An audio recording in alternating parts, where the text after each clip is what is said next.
driverless cars. You've probably heard a story about them, but how much do you really know? Let's take a look.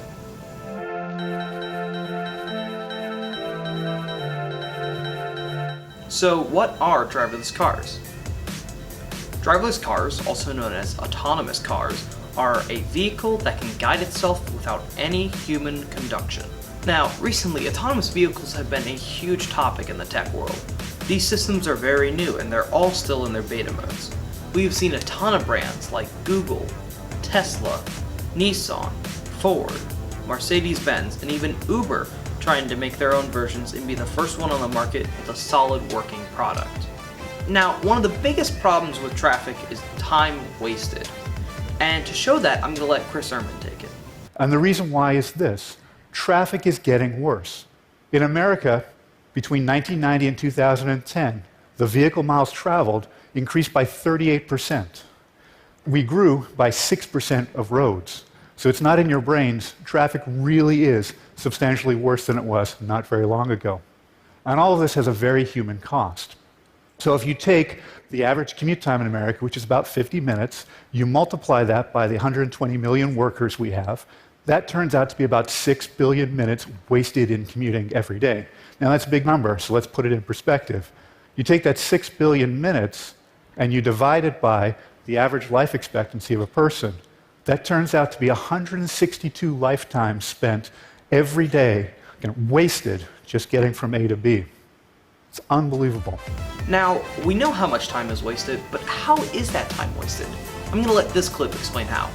Stuck at an intersection, you always watch unfold the fundamental problem of traffic. On green, the first car accelerates, and then the next, and then the next, and then the next, and then you, only to catch the red. Had the cars accelerated simultaneously, you would have made it through. Coordination, not cars, is the problem, because we are monkey drivers with slow reaction times and short attention spans. Even if we tried, getting everyone to press the pedal on 3, 2, 1 now would be challenging. This discoordination limits how many cars can get through an intersection, and when one backs up to the next, that's when city-sized gridlock cascades happen, taking forever to clear. In general, more intersections equals more discoordination, which equals more traffic. This is the motive behind big highways. No intersections. Splits and merges, yes. Intersections, no. No stopping, no coordination problems, no traffic. Well, that's the theory anyway. Intersections outside of a highway will back up onto it, again, because human reaction times limit how many cars can escape the off-ramp when the light changes. But even without intersections, there would still be traffic on the highway. Traffic can just appear. Take a one-lane highway with happy cars flowing until a chicken crosses the road. The driver who sees it brakes a little, the driver behind him doesn't notice immediately and brakes a little harder than necessary, the driver behind him does the same until someone comes to a complete stop. And oh look, cars approaching at highway speeds must now stop as well. Though the chicken is long gone, it left a phantom intersection on the highway. This is what's happened when you're stuck in traffic for hours thinking there must be a deadly pile up ahead, and then suddenly the traffic's over with no wreckage in sight. To your relief if you're a good person and mild annoyance if you aren't. You just pass through a phantom intersection, the cause of which is long gone. And this phantom intersection moves. It's really a traffic snake slithering down the road, eating oncoming cars at one end and pooping them out the other. On a ring road, a single car slowing down will start an Ouroboros of traffic that will last forever, even though there's no problem with the road. If the drivers could coordinate to accelerate and separate simultaneously, easy driving would return. Now, in those same situations where he's talking about getting all the cars to move together,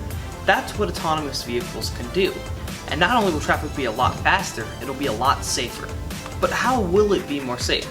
I'll let this clip explain how dangerous we are as humans in traffic. More than 30,000 people are killed each year in the US alone, and more than 2 million are injured. And the problem in 94% of collisions is driver error. In 2015, half of all traffic fatalities occurred on highways. So even this level of technology we've demonstrated today, autonomous driving on a highway, could save a lot of lives. We are already shirking our responsibility for driving cars. We're using our phones. In 2014, distracted driving resulted in at least 3,000 killed and 430,000 injured. So if we're not driving, we better hope that the tech gets to a level where the cars can drive for us. In my view, this problem is only going to get worse. Now, if we took humans out of the equation, it would just be the cars talking, and that would cut down on deaths and injuries and wrecks. How is that not a win for society? Now, with every upside, there is some down. The biggest down would be job loss. Some career fields would be impacted, like mechanics and insurance salesmen, but others would be entirely wiped, like taxi, truck, and bus drivers. These employed workers would no longer be needed with driverless cars, and it would certainly be cheaper for companies to use computers over people. Now, there's also going to be openings for jobs like technical mechanics, people that are fine-tuning the cars that we're riding in to make sure that we're always going to have a safe ride. Now, it will be a few years before we're all riding in our own driverless cars, but if it's going to cut down on traffic time, injuries, and deaths, then why don't we all give it a shot?